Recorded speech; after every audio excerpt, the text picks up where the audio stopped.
important that the American people understand not only that we won World War II, but it's important that they understand how we won World War II, and it's important that they understand how World War II ended. World War II started for America on the day of infamy when the Japanese attacked Pearl Harbor. Pearl Harbor, December the 7th, 1941. This was a surprise attack, and America was taken completely by surprise. Now flash forward to the 14th of August, 1945. That's less than 4 years after we were attacked on Pearl Harbor.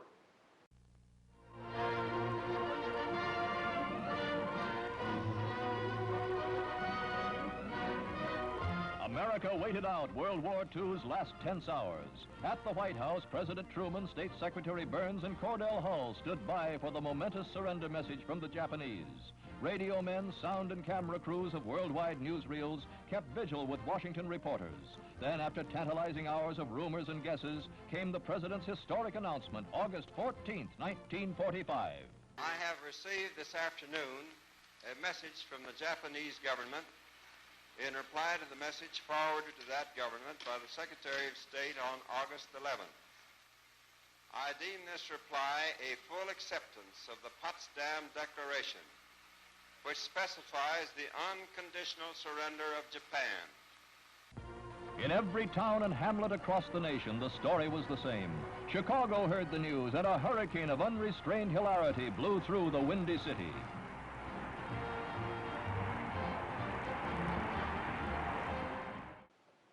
Now, how did that happen in less than 4 years? It happened because the American people came together under strong leadership, and every American in this country made sacrifices for the war effort. When I heard the war was over, I was at work at the Richmond Telephone Company in Richmond, Indiana. The telephone company was only about a half a block from the main drag, and that's where all the celebration was going on, so I didn't have far to go. When we got off work, we just ran up to the corner, and everybody was there. It seemed like the whole town, hugging and kissing and yelling and screaming, and just wonderful day. We were outside playing kick the can, and all of a sudden the doors started opening and parents came out. The war's over. The war's over. And of course it meant something to us, but not what it meant to them.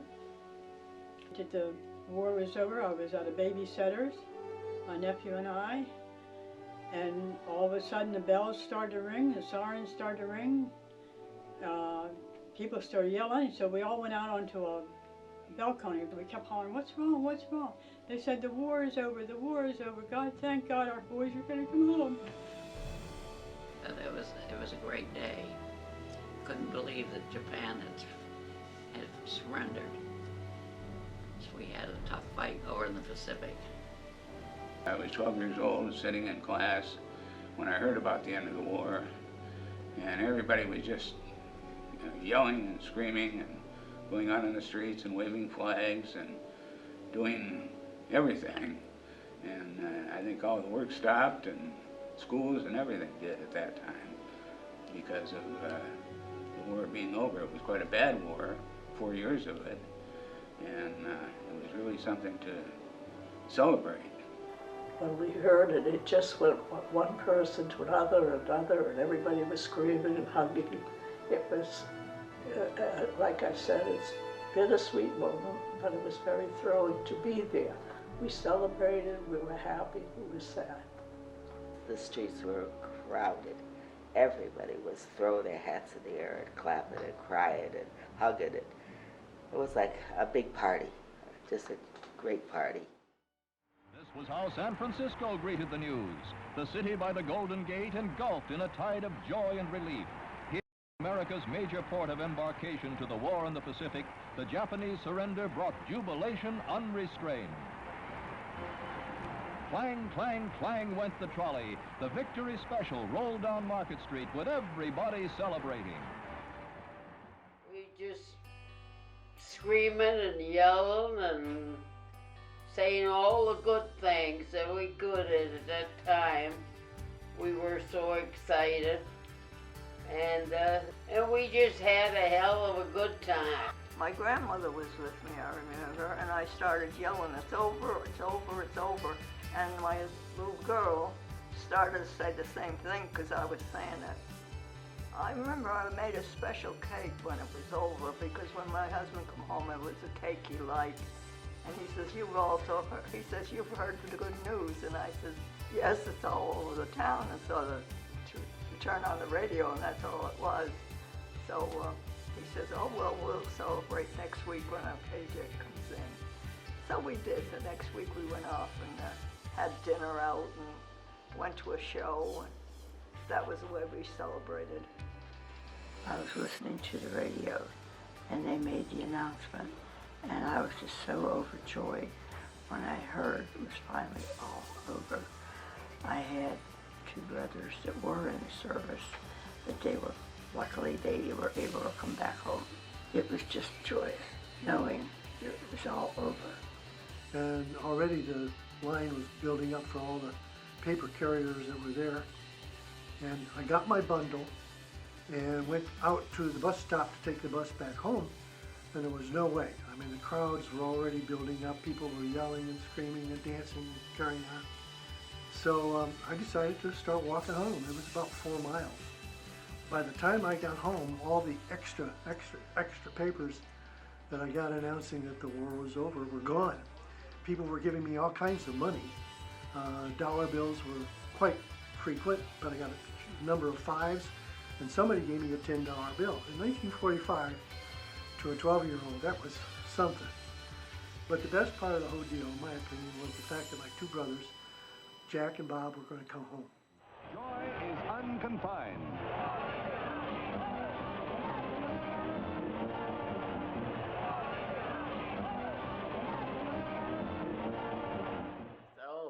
Everything. Everybody was dancing and hollering, and you said when it was over, right? Yeah. Oh, it's a big celebration in that little tiny town. But I celebrated with the rest. It was wonderful to know that what boys were left were coming home. The thing that stands out in my mind is, besides the bands and everybody that was marching and having fun, very euphoric situation, there was one gentleman who had a great big steel garbage can with a rope on it, and he was dragging it down the street and had a sign on it that said, "Place your ration books here." Now, anybody who lived during World War II knows that your life began and ended with ration books. You couldn't get a thing. Food, clothing, tire for a car if you even had a car. So this was the expression of this gentleman of, hey, it's over, get rid of them. And some people actually went from the side of the road, dumped their ration books in there, and it was really fascinating. We just jumped up and down, hugged each other and cried. Thank God, we said. We prayed for them. For every war, it was tough on my mom. Very tough, and she was a strong person. And I just remember how happy we were. Everybody else was celebrating, but there were 3 of us that were underage. So we didn't do much of that. I can remember when it was declared, I came to my dad crying. He said, "You said World War I was the war to end all wars." So I was relieved, yes. I was walking on Atlantic Avenue with my girlfriend, and we had all the people started running out of the house, you know, and they said the war's over. You know, everybody ran to the bar to get a drink to toast, you know. It was good. Why am I crying? It's happy to remember I was there. But it was a hard time for many, many people. But we got through it. We were a good old bunch. Yeah. The men and women who were in our country during that war, every single American made sacrifices. But of course, the greatest sacrifices were made by those men and women who served in our armed forces. I was on a submarine near the coast of Japan. This was my second submarine of the war. We were starting our third patrol on that particular submarine. There was a big celebration, of course. Everybody cheered, what have you, but it had to be toned down because we couldn't necessarily relax. There were still Japanese submarines operating. There were still Japanese forces, planes flying. We could not relax. There was no complete letdown. And we didn't relax until we got back to Midway. There was a small celebration on the submarine where we all had a drink. It was twice the main brace, we called it. We did that after particularly hazardous situations. But I found home in the Navy, and I suddenly realized, what am I going to do? Where am I going to go? And fortunately, that was a resolve for me. I met my wife the first night we were back. We went to Washington, D.C. My CO was getting the Medal of Honor, and the ship got the President Unit Citation, and I met my wife that night. Thank God for small favors, that type thing. Not sure it was true, but we did the appropriate amount of celebrating when we could find the booze. I'd just been reassigned from Europe back to the zone of interior, what they called it those days, and I was at Biloxi, Mississippi, at Keesler Air Base, and we were all asleep in the barracks, and someone came in and turned the lights on and yelled, "The war is over," and we all jumped up and everybody shouted and hollered, and we went and got beer, and the only beer we could get in those days for the military was 3.2, and a couple guys went over to the dining hall, mess hall as they called it in those days, and got some food, and we partied all night. In fact, we partied until the sun came up. Then of course the next day we went back to our retraining again, but we were all pretty much soused up after drinking all that beer.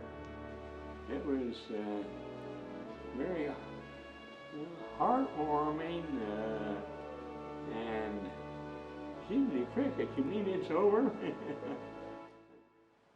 Important to me was the fact that the war was over, and we had seen a lot of casualties in the past, and I was thrilled to death for the simple reason that we were in the process of preparing to go to Japan for invasion, and it would have been millions of deaths if we'd have went in.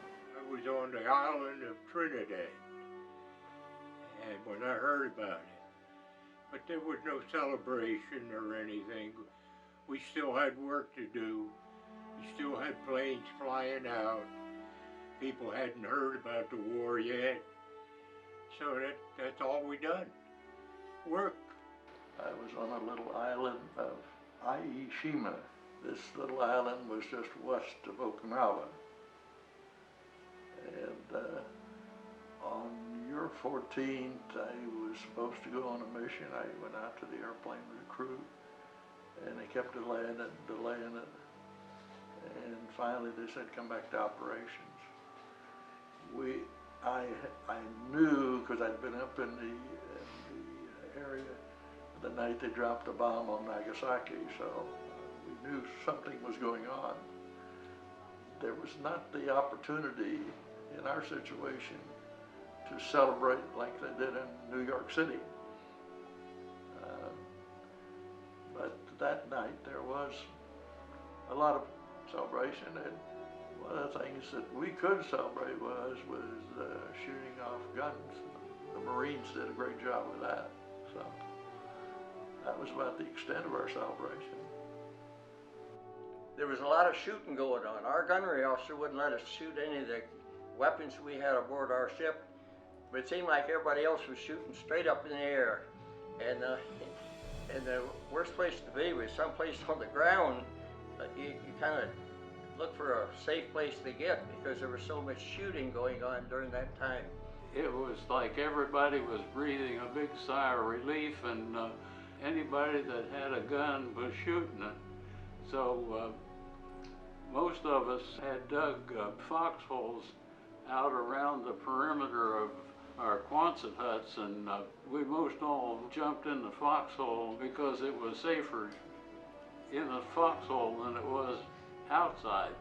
You know, we might have been a half a mile apart from the Missouri, in Tokyo Bay.